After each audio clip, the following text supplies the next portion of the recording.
So a busy time for the company over the next 6 months, and this is what we're in it for. If you're an exploration company, it's all about getting out and exploring and developing your data, getting new data, seeing seismic, seeing wells drilled. So we have a pretty clear trajectory over the next couple of years that will see all of those things happening.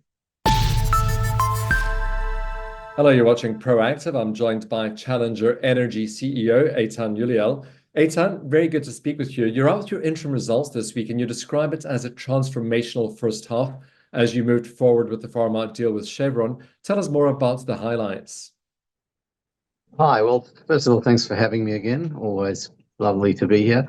Look, the first half of 2024 has really been transformational for us. The main highlight, the thing that everybody's focused on, is we have the Area OFF-1 block in Uruguay, and in March, after a process that took quite some time, we announced that we had farmed that out to Chevron on what I think is a really excellent farm-out agreement. And subsequent, I guess, to the period end, but pleasingly last week, we were able to advise that the government of Uruguay has approved the farm-out. There's now a little bit of administrative stuff that needs to be done, and as we said last week, we think we'll get through all of that in the next 4 to 8 weeks. So really that farm out is on track for closing soon. When it closes, firstly, we receive a check for $12.5 million, which means that the company is really, everyone likes to say it, but in our case, it will be true. We will be fully funded for the immediate future. We have a very low overhead operating cost. The more important thing is, as soon as it closes, Chevron are intent on getting on with an accelerated 3D seismic campaign. They want to start that in the next available seismic shoot window, which is early next year. And the deal with Chevron is we're carried through that program. So really, there's a lot of activity that will come up, and that activity is what we think is going to add a lot of value to the asset and to our company. So it really is transformational. It's also very exciting times for us. It's taken long time to get here, and now we're at the beginning of the next phase. Eytan, you're also looking at doing a similar deal with the OFF-3 acreage, also off the coast of Uruguay. How are you progressing with that? We're progressing well. I mean, OFF-3, we picked that license up only at the middle of last year. That license is slightly different to OFF-1 in that it already has 3D seismic data. OFF-1 doesn't. So the work we did on OFF-1 was reprocessing of 2D seismic, which we were then able to shop successfully in a farm out, and Chevron will be moving forward and shooting 3D. With OFF-3, there already is 3D. So what needs to happen is that 3D needs to get licensed, reprocessed and reinterpreted, some new technologies applied, AVO analysis, and then we can launch straight into a farm out process. So we've started that technical work. I think we said last week, we expect that to be finished in the next 6 to 9 months.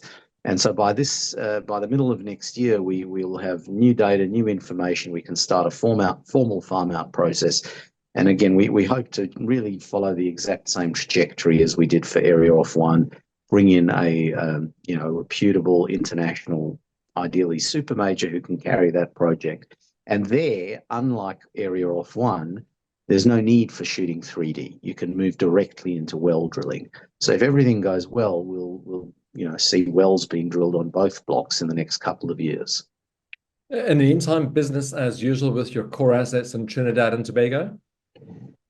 Business as usual. I mean, I've made no secret of the fact that it's been hard going.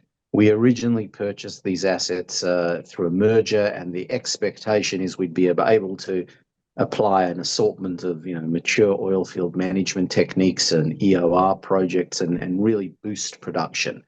The age and character of the fields meant that hasn't happened.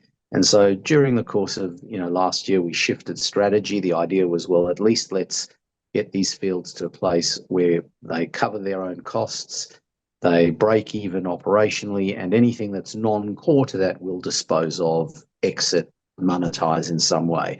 And we've done really well according to that revised plan. We've got rid of a bunch of non-core assets. We sold a few, we exited a couple, and the things that remain, we've really focused on stabilizing production, tick, we did that.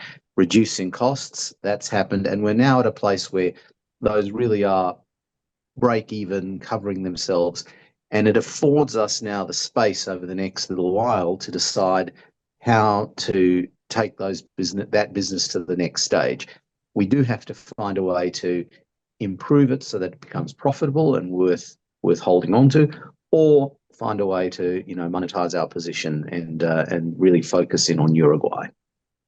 Well, as you move into the next phase with your Area of One license, what does the second half hold in store for the company, Eitan? Well, firstly, completion of the farm out. I mean, that's everybody's looking to that, and until it's done, it's not done. As I said, we're really into the final administrative parts. Immediately after that, people will be able to see activity kickoff, Chevron planning for the 3D campaign, activity on Off3.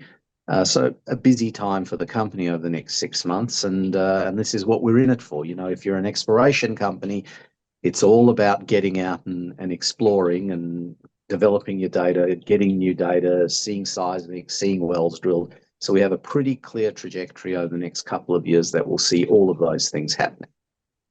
I hope you'll keep us posted on any progress you make. Thank you very much for speaking with us today.